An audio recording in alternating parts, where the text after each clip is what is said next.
What's up, Bulldogs? All right, I got a question from Bjark. He says, "Hello, dear Sanmez. I'm currently learning programming in hopes of getting a future job. I'm currently learning Python. If you have any advice, I would be happy to listen. Do you have any advice for a beginner starting out?" Okay, so here's what I would say about this. If you're thinking about getting into programming, good luck with AI.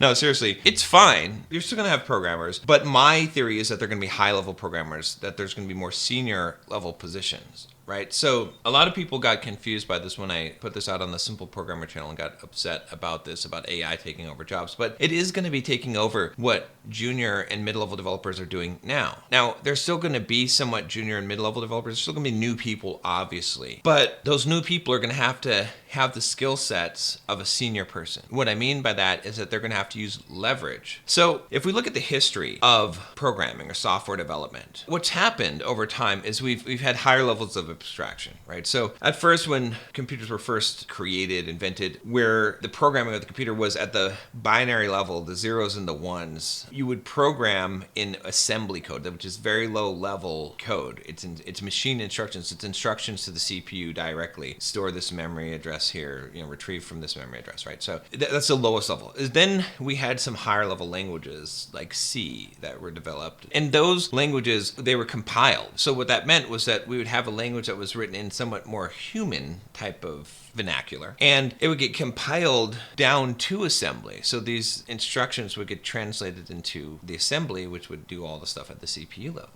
Right. And then we had sort of this object-oriented programming that came into the scene where we encapsulated it's kind of a little bit of a higher level of abstraction. Instead of just writing these procedural code, we have these functions, and these functions belong to these objects. And there's different ways of organizing or different levels of higher levels of abstraction. But essentially, you're able to program at this higher level. And then we've had these kind of no-code type of things where we have a lot of APIs and various different frameworks that we use to make it so that I can just go and grab a web page, or I can just parse this web page, and I don't need to know the details or iterate through all these things, right? So you could think of these as libraries, right? You have .NET Core library, you've got the Java library, you've got these different things, Python libraries. And so now we're hitting this stage where AI is going to be a tool that's able to generate code. You can think of it as the ultimate compiler, right? It can compile code at the source level. It can write C code, it can write JavaScript code, it can write whatever, and then that's going to get compiled down. So the job of the good developer is to understand the code that the AI is generating. That means that you have to, let's say you're a Python developer, you have to understand Python. Just like someone who's a good programmer in C and C++, back when could understand the assembly language that would be generated by that compiler. And so what you're going to need to do is realize that, first of all, that you're going to have to work with AI. So you need to understand how to use AI to help you generate code. And then that's going to be the future, is that you're going to be the director, architecting, putting the pieces together. You don't have to write that low-level code anymore. And so it's going to be writing this. So we're working at a higher level of abstraction. What this eventually will look like, totally, we don't know yet. But we know that it's going to be like that. Now, as far as learning programming, what would I do today? Right? I know there's some of you guys that would like to learn to program. Here's what I would do. First of all, I'm not a big fan of going to boot camps and all that stuff anymore. I don't think you need to. I mean, I promoted it heavily, but you've got ChatGPT and Claude and all the other AIs that can write code, that can teach you. It's the ultimate school. It's the ultimate Khan Academy. If I were you want to learn Python, you want to get a job doing Python, just make ChatGPT your personal tutor. Just get in there, get on the $20 a month or the $200 a month plan, whatever you want to do, and ask it. Say, hey, I want to become a Python developer. I want to learn Python. Test me on my Python knowledge to see where I'm at. Give me some